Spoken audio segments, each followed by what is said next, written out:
안녕하세요. 코레로입니다. 이 지역마다 조금씩 차이는 있겠지만 이제 빠른 곳은 이제 곧 마늘 양파 본격적인 웃거름 시기가 다가옵니다.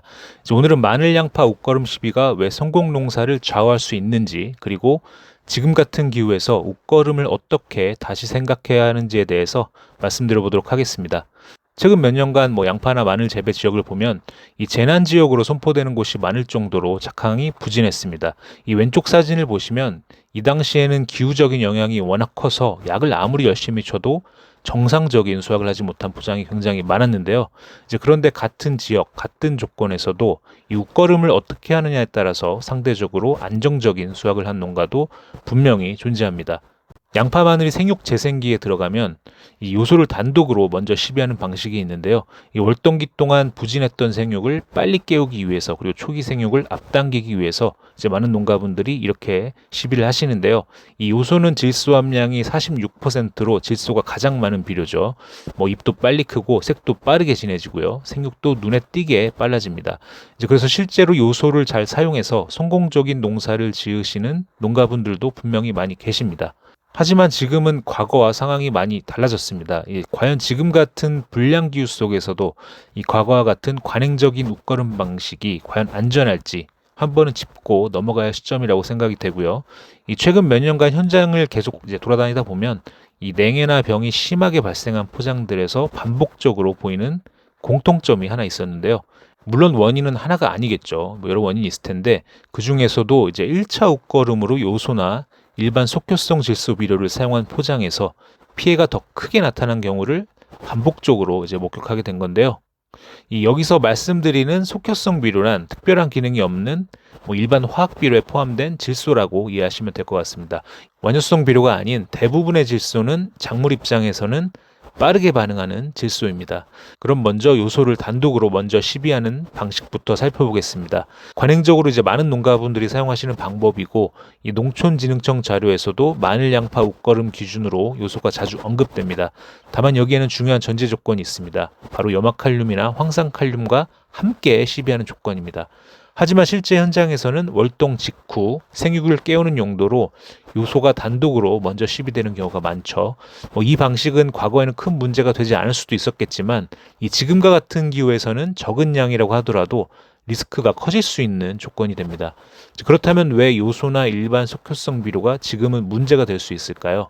이 과거에는 기온이 낮아도 서서히 완만하게 회복되는 패턴이 많았습니다. 그래서 요소든 속효성 비료든 충분히 성공적인 농사가 가능했습니다. 하지만 이제 지금은 좀 다른데요. 겨울에 따뜻했다가 갑자기 한파가 오고 다시 기온이 오르는 극단적인 기온 변동이 반복됩니다. 이제 이런 환경에서는 빨리 반응하는 비료가 장점이 아니라 리스크가 될 수 있습니다. 이 표를 보시면 질소는 다른 양분보다 훨씬 낮은 지온에서도 흡수가 시작됩니다. 즉 어떤 비료를 뿌리시던 이 초기에는 작물이 질소 위주로 흡수할 수밖에 없는데요. 그런데 요소나 속효성 질소처럼 질소가 빠르게 공급되면 이 현상이 더욱 강해집니다. 이제 그 결과 생육 신호가 급격하게 켜지고요. 지상부 반응이 먼저 나타나면서 잎이 크고 색이 진해지는데 이 겉으로 보기에 굉장히 잘 크는 것처럼 보이겠죠. 하지만 이 시기에 이 뿌리 생육은 상대적으로 따라오지 못하는 경우가 많습니다. 그리고 이제 무엇보다 중요한 건 생육 초기에 질소 위주로 많이 흡수될 때 세포 분열보다는 세포 팽창이 우세해진다는 점입니다.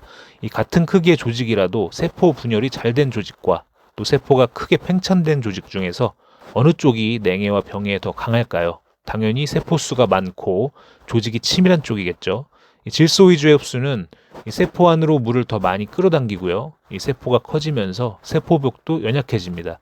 그 결과 냉해, 각종 병해충에 더 취약해질 수밖에 없습니다. 이 질소를 많이 준 작물들이 식감이 떨어지고 쉽게 무르고 또 저장성이 약한 이유도 바로 이러한 생리적인 이유 때문입니다. 즉 요소든 속효성 비료든 초기 생육은 분명 빠릅니다. 하지만 이 지금과 같은 기후에서는 그 빠름이 안전한 빠름이라고 보기는 어렵다는 겁니다. 지금까지 질소에 대한 좀 부정적인 내용을 좀 말씀을 드렸는데, 그렇다고 해서 제가 질소를 주지 말자라고 말씀드리는 건 아니고요. 이건 분명히 짚고 넘어가야겠죠. 이제 월동 이후 뿌리 재가동에는 기본적인 질소 공급이 반드시 필요합니다. 이 질소 공급이 부족하면 회복 속도도 느려지고 또 초기 생육 격차로 인해서 전반적으로 작황이 부진하고 또 수확량이 감소되는 결과로 이어질 수 있습니다.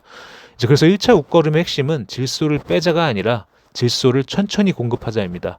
질소를 늦게 뿌리라는 의미는 아니고요. 한 번에 급격하게 흡수되지 않도록 관리하자는 것인데요.